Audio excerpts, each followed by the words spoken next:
Olá! Estima-se que o tráfico internacional de mulheres movimente cerca de 50 bilhões de dólares por ano em todo o mundo. 85% desse dinheiro vem da exploração sexual e do comércio de órgãos humanos. Para falar sobre essa prática ilegal, o Toda Mulher recebe a deputada Inês Pandeló e também Carlos Nicodemos, coordenador executivo do projeto Trama. Deputada, existe algum plano para combater esse tráfico de mulheres? Existe sim, é uma preocupação nacional, existe um plano nacional que inclusive está aberto agora um período de consultas, né, desse plano para adequar mais à realidade, para ver o que precisa ser ali azeitado para combater definitivamente esse tráfico de mulheres. As mulheres que sofrem esse tipo de violência, um tráfico, uma exploração sexual, elas têm alguma assistência do governo no Brasil? Sim, as embaixadas, os consulados estão sendo orientados a isso, né? E também o Ministério do Turismo, a Secretaria de Assistência Social e Direitos Humanos aqui do Estado. Enfim, há toda uma rede dentro desse plano para oferecer informação e ajuda a essas mulheres. Carlos Nicodemos, como funciona o Trama? Ele é um programa, um projeto para prevenir que mulheres sejam tiradas do Brasil para serem exploradas sexualmente? O Consórcio Trama é um conjunto de 4 entidades que desenvolve ações de enfrentamento ao tráfico de pessoas. Desde 2004, o Instituto Brasileiro de Inovações em Saúde Social, o Projeto Legal, que é um escritório de defesa de direitos humanos, a Unigran Rio, a Universidade do Grande Rio e Crioula, que é uma organização de mulheres negras, desenvolve ações de prevenção e enfrentamento e responsabilização no tema do tráfico de pessoas. É verdade que o tráfico de pessoas faz parte da agenda do país há pouco tempo, no que pese ser um problema que existe desde a época dos navios negreiros, quando para aqui foram trazidas pessoas de maneira forçada para trabalhar. Mas são nos últimos 10 anos que o Brasil efetivamente começou a se movimentar, não só no campo das ações governamentais, mas também na sociedade civil, para fazer uma agenda de luta e enfrentamento a esse problema que, sem sombra de dúvidas, hoje é um dos mais graves problemas da modernidade em termos de violação de direitos humanos. E essas mulheres, como que os aliciadores chamam a atenção delas para tirarem elas, ou propriamente dentro do Brasil, ou o tráfico internacional para tirar do Brasil e levar para outros lugares? Bom, é preciso contextualizar o tráfico de pessoas e contextualizar a situação da mulher aí, a sua condição de mulher, o quanto ela fica mais exposta e vulnerável nesse contexto. Primeiro, que o tráfico de pessoas, ele está, vamos dizer assim, regulamentado pelo chamado Protocolo de Palermo, que está vinculado à Convenção Internacional de Combate ao chamado crime transnacional. E o Protocolo de Palermo, ele traz as modalidades de tráfico de pessoas.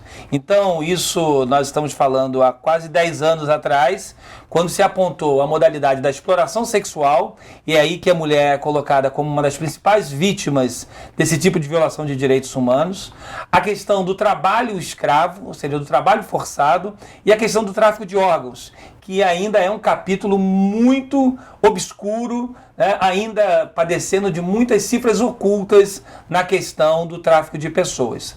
A mulher, principalmente, ela é alvo de um processo de convencimento que aparentemente se traduz como uma oportunidade de trabalho, mas quando chega no exterior vai verificar que trata-se de uma rede internacional de exploração sexual e aí ela é submetida a inúmeras situações de violação de direitos humanos. Isso tem a ver também com que a sociedade pensa que realmente a questão do tráfico é uma coisa ultrapassada, que não existe mais hoje, que é uma coisa da época da escravidão. E aí as pessoas não ficam tão atentas a isso? É verdade. É um problema que tem nuances ou tem características muito complexas. Uma delas é a própria condição da vítima, viu, deputada?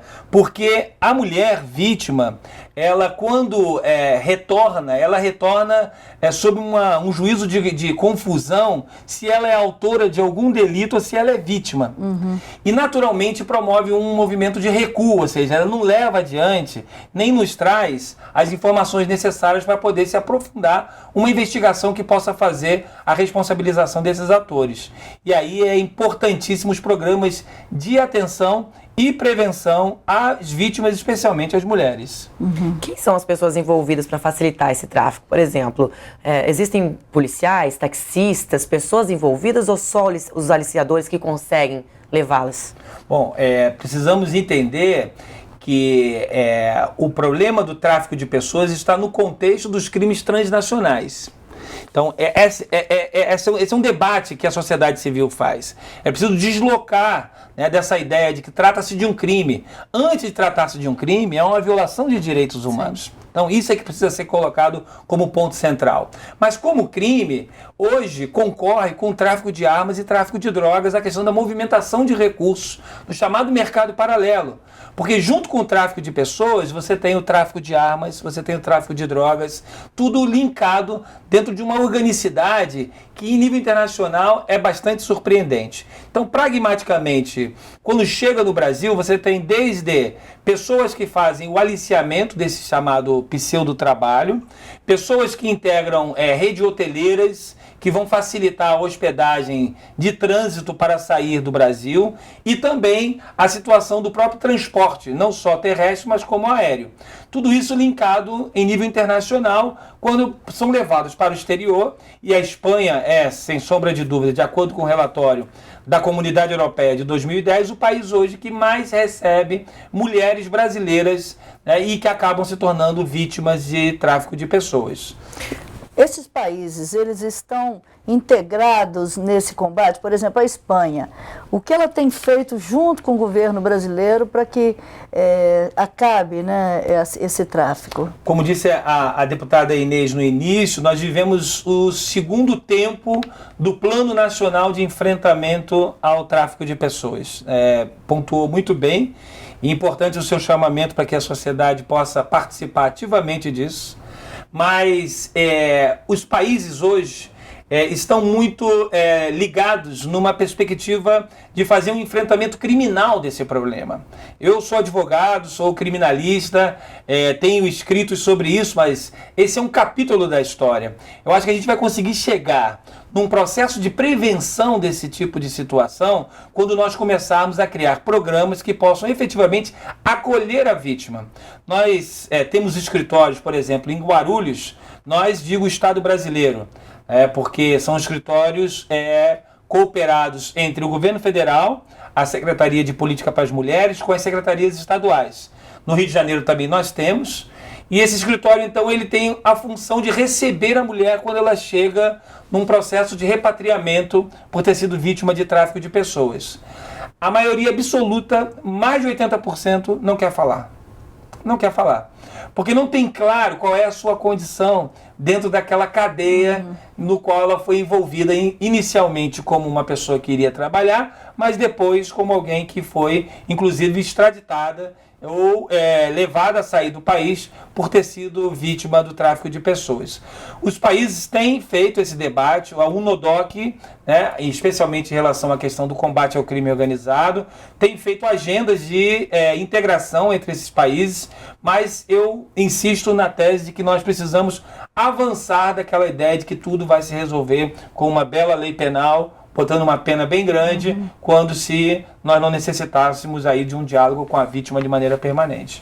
A mulher se sente envergonhada em ter passado por essa situação, ter saído do país, ter ido para outro país, ter sido explorada sexualmente. Quando ela volta, ela tem vergonha de falar isso?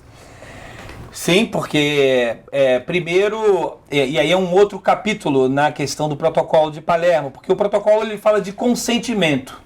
Então o protocolo ele diz que ele não é reconhecido, para não caracterizar o delito do Código Penal sobre tráfico de pessoas, tráfico especialmente para fins de exploração sexual, e aí a mulher é uma vítima necessária nesse delito, coloca o consentimento como uma questão elementar.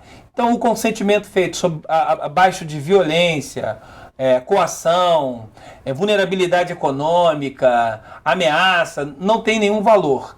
Porém, o consentimento feito sobre uma condição de vulnerabilidade econômica é muito relativo.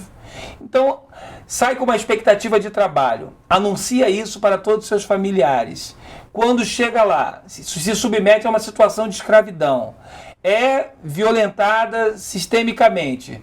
E o processo de endividamento é a principal estratégia de controle dos traficantes, daqueles que praticam esse delito, com as vítimas. Então, aquela promessa de trabalho vira um local para morar com um valor altíssimo, em situações insalubres, em situações periclitantes, paga para poder se alimentar, paga para poder vestir, cria um processo de endividamento, tem o passaporte retido e não pode retornar. E aí cria todo um constrangimento, um estado de vergonha que tem incidido diretamente na falta de informações para que nós possamos atuar numa política mais preventiva e menos coercitiva, no sentido de só responsabilizar no caso, o delinquente, o traficante. Pela pesquisa que eu fiz, até a despesa da viagem já chega no trabalho com uma dívida para pagar, né?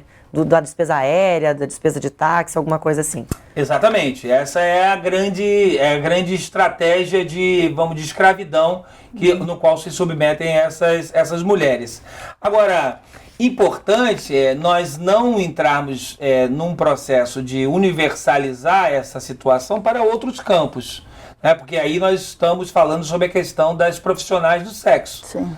Então, não é categorizar o direito de ir, vir e ficar de todo cidadão, mesmo aquelas que querem morar no exterior, ir lá se valer desta condição para, num direito, exercer como profissional do sexo essa profissão, como prostituta, né, e não achar que todas as mulheres que estão saindo serão traficadas. Eu acho que também esse é um grande equívoco e que é muito cometido pelos países, deputada, de lá, que encontram aí uma grande estratégia de contenção dos imigrantes. Significa, para conter o processo migratório, digo, não, nós queremos lhe proteger, não entre no nosso país porque você vai ser vítima de tráfico de pessoas.